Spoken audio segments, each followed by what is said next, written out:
अस्सलाम वालेकुम की हाल चाल है। उम्मीद है तुसी ठीक होवोगे, खैरियत नाल खुश ते आबाद हसते ते मुस्करांदे रहो। मैं हस रही हाँ इस वास्ते कि असी बनाने लगे हाँ साल दी हांडी, इनू कहा जाता है जिन्हों असी असी बनाने लगे हाँ अचार। उहदे वास्ते असी लिया जे 3 किलो पिकल्स दे पीस, मतलब अंब कटवा ले ने। कौन कौन वेख के किते किते मूँह च पानी आ गया। असी छोटे होंदे सी ना ते मामा पांदे हुंदे सी अचार, ते असी एक एक फाड़ी लैके भज जांदे हुंदे सी। फिर मामा पाना, फिर असी कोल कोल आके ते ना ओहदे च खाना। मामा ने कहना खट्टे ने, गला खराब हो जाएगा, लेकिन बच्चियां नूं ते खट्टियां मिट्ठियां चीज़ां दे नाल ही स्वाद आंदा है।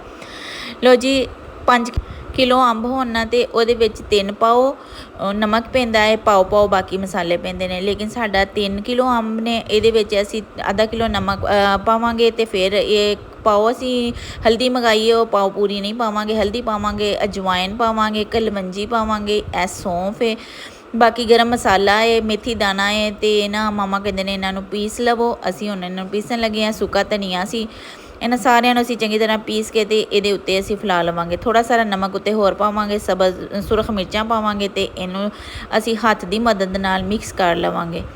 ਇੰਨੀਆਂ ਕੁ ਵਧੀਆ ਖੁਸ਼ਬੂਆਂ ਆ ਰਹੀਆਂ ਨੇ ਨਾ, ਮਿਕਸ ਮਸਾਲੇ ਜਦੋਂ ਹੋਣ ਤੇ ਅਚਾਰ ਜਦੋਂ ਪੈਂਦਾ ਹੋਏ ਕਿੰਨੀ ਕੁ ਵਧੀਆ ਖੁਸ਼ਬੂ ਆਉਂਦੀ ਹੈ। ਅੱਛਾ, ਪਾਣੀ ਨੂੰ ਮੂੰਹ 'ਚ ਸੰਭਾਲ ਕੇ ਰੱਖੋ। ਹਾਲੇ ਅਸੀਂ ਮਿਰਚਾਂ ਵੀ ਕੱਟਣੀਆਂ ਤੇ ਉਹ ਵੀ ਵਿੱਚ ਪਾਉਣੀਆਂ।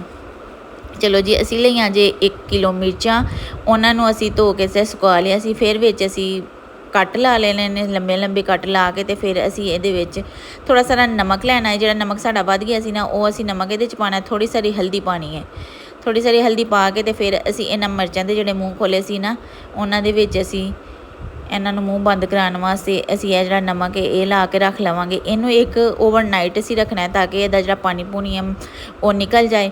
ਤੇ ਫਿਰ ਮਿਰਚਾਂ ਦੀ ਜਿਹੜੀ ਹੈ ਨਾ ਕਰਵਾਹਟ ਬਹੁਤ ਜ਼ਿਆਦਾ ਜਿਹੜੀ ਸੜਨ ਪੈਂਦੀ ਹੈ ਖਾ ਕੇ, ਉਹ ਘੱਟ ਜਾਏਗੀ ਨਮਕ ਲਾਉਣ ਦੀ ਵਜ੍ਹਾ ਨਾਲ। ਇਸ ਵਾਸਤੇ ਨਮਕ ਲਾਇਆ ਜਾਂਦਾ ਹੈ। ਅਸੀਂ ਇਹਨੂੰ ਲਾ ਕੇ ਤੇ ਓਵਰਨਾਈਟ ਰੱਖ ਦੇਵਾਂਗੇ ਤਾਂ ਕਿ ਇਹਦਾ ਪਾਣੀ ਪੂਣੀ ਨਿਕਲ ਜਾਏ। ਇਹਨੂੰ ਜਿਹੜਾ ਅਸੀਂ ਮਸਾਲਾ ਪਿਕਲਸ ਦਾ ਤਿਆਰ ਕੀਤਾ ਸੀ ਨਾ, ਉਹਦੇ ਵਿੱਚ ਇਹਨੂੰ ਮਿਕਸ ਕਰ ਸਕਦੇ ਹਾਂ। ਲਓ ਜੀ, ਮਿਰਚਾਂ ਸਾਡੀਆਂ ਤਿਆਰ ਹੋ ਗਈਆਂ ਨੇ ਤੇ ਇਹਨੂੰ ਹੁਣ ਅਸੀਂ ਰੱਖ ਦੇਵਾਂਗੇ। ਇਹ ਅਚਾਰ ਜਿਹੜਾ ਵੀ ਨਾ ਪਾਉਣ ਦਾ ਕਿਸੇ ਬੁੱਢੀ ਨੂੰ ਤਰੀਕਾ ਆਉਂਦਾ, ਨਹੀਂ ਤੇ ਬਾਜ਼ਾਰ ਦੇ ਲਿਆ ਕੇ ਲੋਕੀ ਖਾਂਦੇ ਰਹਿੰਦੇ ਨੇ। ਪਹਿਲੇ ਜ਼ਮਾਨੇ 'ਚ ਕਹਿੰਦੇ ਨੇ ਖੋਤੀਆਂ ਜਨਾਨੀਆਂ ਦੇ ਘਰ 'ਚ ਅਚਾਰ ਨਹੀਂ ਹੁੰਦਾ, ਤੇ ਅਚਾਰ ਸਿਆਣੀਆਂ ਜਨਾਨੀਆਂ ਪਾਉਂਦੀਆਂ ਨੇ। ਤੇ ਫਿਰ ਅਚਾਰ ਪਾਓ ਤੇ ਉਹਦਾ ਸਵਾਦ ਤੇ ਬਹੁਤ ਹੁੰਦਾ ਹੈ। ਤੇ ਜੇ ਉਹ ਮਾਂ ਦੇ ਹੱਥ ਦਾ ਹੋਏ, ਫਿਰ ਜਿਹਦੀ ਮਾਂ ਹੈ ਉਹ ਜਾਣ ਨਹੀਂ ਸਕਦਾ ਕਿ ਉਹਦਾ ਕੀ ਸਵਾਦ ਹੈ।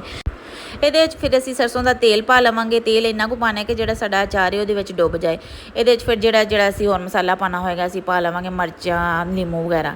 ਉਮੀਦ ਹੈ ਤੁਹਾਨੂੰ ਮੇਰੀ ਰੈਸਪੀ ਪਸੰਦ ਆਏਗੀ। ਰੈਸਪੀ ਪਸੰਦ ਆਏ ਤਾਂ ਚੈਨਲ ਨੂੰ ਸਬਸਕ੍ਰਾਈਬ ਕਰੋ, ਇੱਕ ਪਿਆਰਾ ਜਿਹਾ ਕਮੈਂਟ ਕਰੋ। ਸ਼ੁਕਰੀਆ, ਅੱਲਾ ਹਾਫਿਜ਼।